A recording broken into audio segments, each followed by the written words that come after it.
Chinese state media has said Beijing must prepare for an intense showdown with the US, sparking fears of all-out conflict.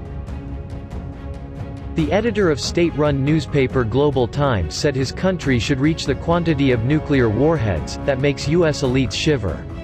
Xijin weighed in on China's stance towards the United States in an op-ed piece.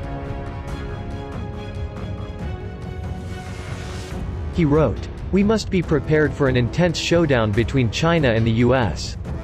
The number of China's nuclear warheads must reach the quantity that makes US elites shiver should they entertain the idea of engaging in a military confrontation with China." He also voiced his support for rapidly building up the number of commissioned nuclear warheads.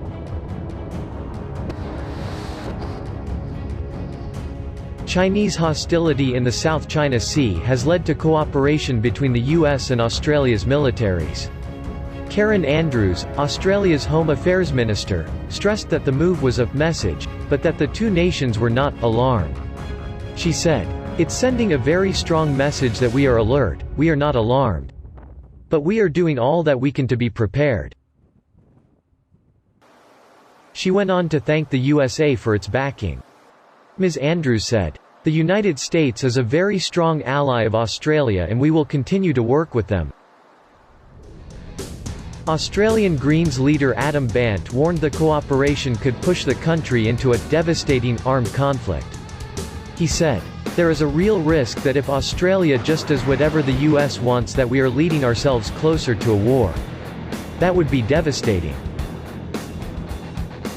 If the US and China relationship goes sour, are going to have a state of tension, anxiety at the very least, and conflict possibly all over the world. Certainly, all over the Asia-Pacific, or as now America prefers to call it, the Indo-Pacific. And that is going to be bad, not just for other countries big and small, but for both America and China. The misguided approach of antagonism and confrontation, be it in the form of Cold War, hot war, trade war or tech war, will eventually hurt all countries' interests."